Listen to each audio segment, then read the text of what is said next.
Hello my dear listener, कैसे हैं आप सब। उम्मीद करते हैं कि आप सब बिल्कुल ठीक होंगे। तो चलिए हमारी स्टोरी 2020 एग्जाम की शुरुआत करते हैं। आप आगे।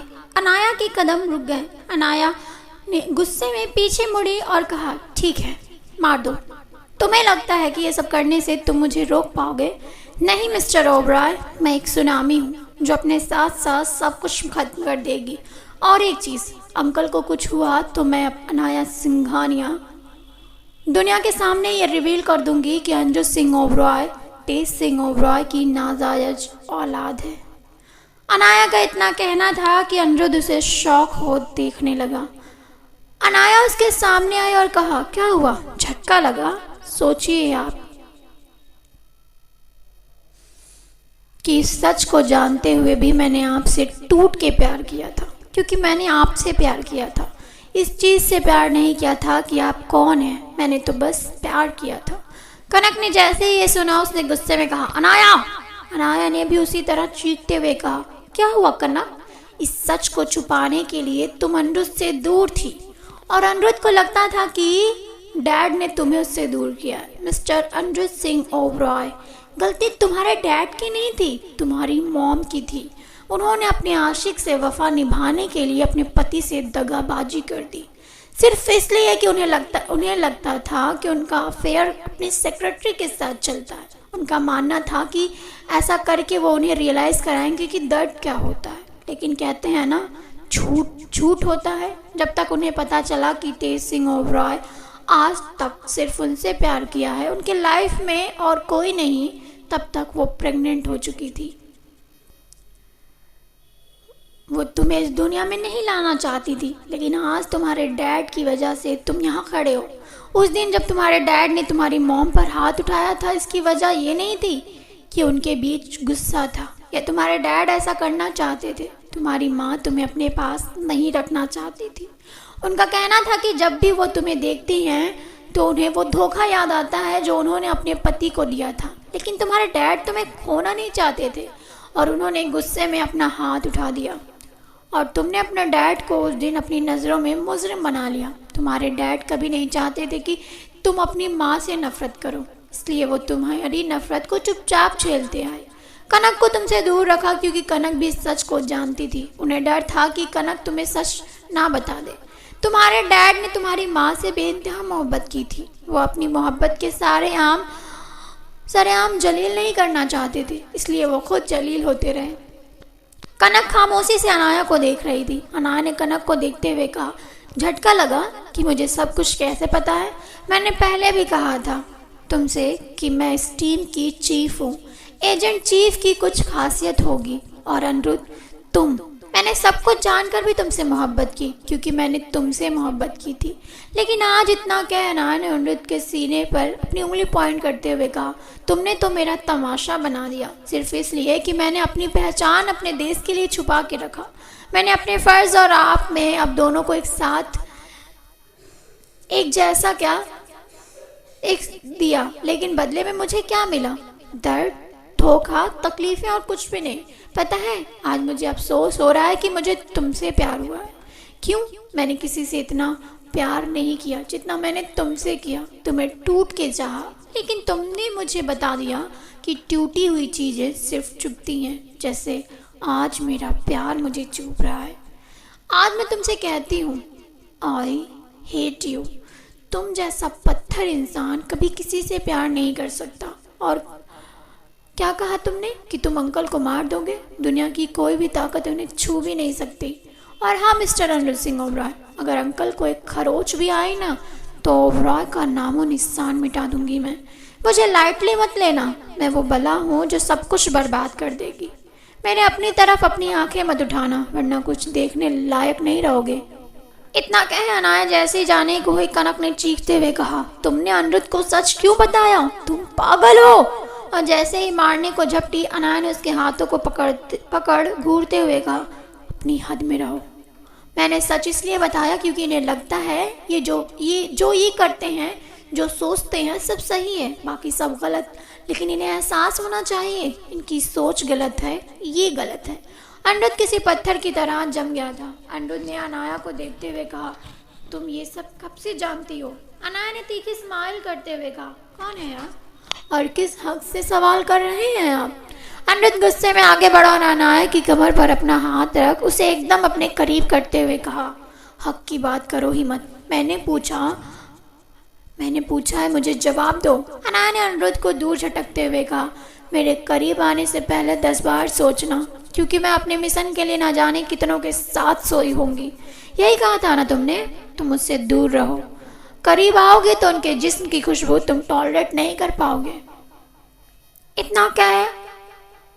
अनाया अनिरुद्ध की आंखों में देखते हुए कहा, तुमसे प्यार बहुत टूट के किया है मैंने। अब जब नफरत करूंगी ना तो सारी हदें तोड़ के करूंगी। अनाया जो अनिरुद्ध को टूट कर चाहती थी, आज उसकी आंखों में खालीपन, बेरुखी और बेबसी थी। अनाया ने अनिरुद्ध को देखते हुए कहा, उम्मीद करती हूँ कि आज तुम्हें एहसास हुआ होगा कि जो दिखाई देता है वो सच नहीं होता। जिस नफरत को तुम अब तक जिंदा रखा था, आज वो नफरत शायद खत्म हो जाएगी। कभी हम वो नहीं करना चाहते, लेकिन फिर भी करना पड़ता है। मैंने हमेशा अपने मिशन के बाद तुम्हें रखा था। मेरी पहली और आखिरी ख्वाहिश तुम थे, लेकिन अब नहीं। आज के बाद मैं कभी नहीं चाहूँगी कि हमारे रास्ते कभी भी टकराएं। आज से, अभी से मैं ये ग्रुप छोड़ती हूँ। इतना कहा अनाया ने अपने पॉकेट से एक बैज निकाला और आगे बढ़ कनक के हाथों में रखते हुए कहा, मुबारक हो कनक सिंह ओबरॉय, आज से आप एजेंट चीफ। इतना कहा अनाया आगे बढ़ी और राजवीर का हाथ थाम वहां से जाने को हुई। अनिरुद्ध ने कहा, रुक जाइए मिस सिंघानिया, तुमने अभी तक मेरे सवालों का जवाब नहीं दिया। तुम ये सच कब से जानती थी? तुमने मुझसे क्यों छुपाया? अनाया वैसे ही खड़ी रही और लंबी सांस लेते हुए कहा, सच बता भी देती तो क्या बदल जाता? मैंने अपने प्यार को हर दर्द से दूर रखना चाहा। मैंने सोचा धीरे धीरे आपके अंदर आपके डैड के लिए प्यार डाल दूंगी और एक दिन आपको सच बता दूंगी। लेकिन मैं ये नहीं जानती थी कि जिसे मैं दर्द से दूर रख रही हूँ वही मेरे लिए दर्द बन जाएगा। आज से, अभी से आपको आपकी नई जिंदगी मुबारक मिस्टर अनिरुद्ध सिंह ओबरॉय। आज से मैं आपके लिए, आप मेरे लिए एक अजनबी हैं और कुछ नहीं। अगले आधे घंटे में अंकल रिलीज कर दीजिए, वरना जो बात आज तक राज थी कल वो दुनिया की ब्रेकिंग न्यूज़ बन जाएगी। अब तक आपने सिर्फ मेरा प्यार देखा था, मैं कितनी पत्थर हूँ ये देखने में वक्त नहीं लगेगा। इतना कि अनाया अनिरुद्ध का जवाब सुने बिना वहाँ से चली गई। अनाया को जाते ही अनिरुद्ध एक झटके में फ्लोर पर बैठ गया और अपने हाथों को देखने लगा। आज उसने सब कुछ खो दिया था, प्यार, परिवार, सब कुछ। जिस झूठ को वो सच मान के आज तक अपने डैड से नफरत करते आया था, आज वही झूठ उसके मुंह पर तमाचा की तरह पड़ा था।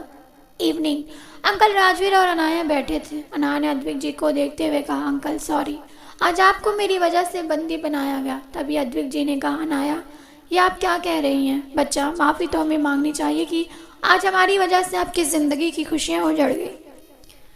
आज सिर्फ हमारी वजह से हमने अपनी मुस्कुराते हुए एंजल को खो दिया। अनाया सोफे से उठी और अद्विक जी के पास जाकर उनके नी के पास बैठ अपने सिर को उनके गोद में रखते हुए कहा, अंकल आपने मुझे अनाथ को इतना प्यार दिया जितना एक सगे माँ बाप भी अपने बच्चे को ना देते। आपने मेरा इतना ख्याल रखा जितना आपने अपने बेटे राजवीर का ख्याल नहीं रखा। और अंकल, खुशियाँ तो मेरे नसीब में कभी थी ही नहीं। अगर इस तरह नहीं तो किसी और वजह से मैं और अनिरुद्ध से अलग हो जाती। मेरे पास वक्त नहीं है, ये बात मैं जानती हूँ, और मैं बहुत खुश हूँ कि मैं उससे दूर हो गई। ये दुनिया मेरे लिए नहीं है, मैं इस दुनिया के लिए नहीं हूँ।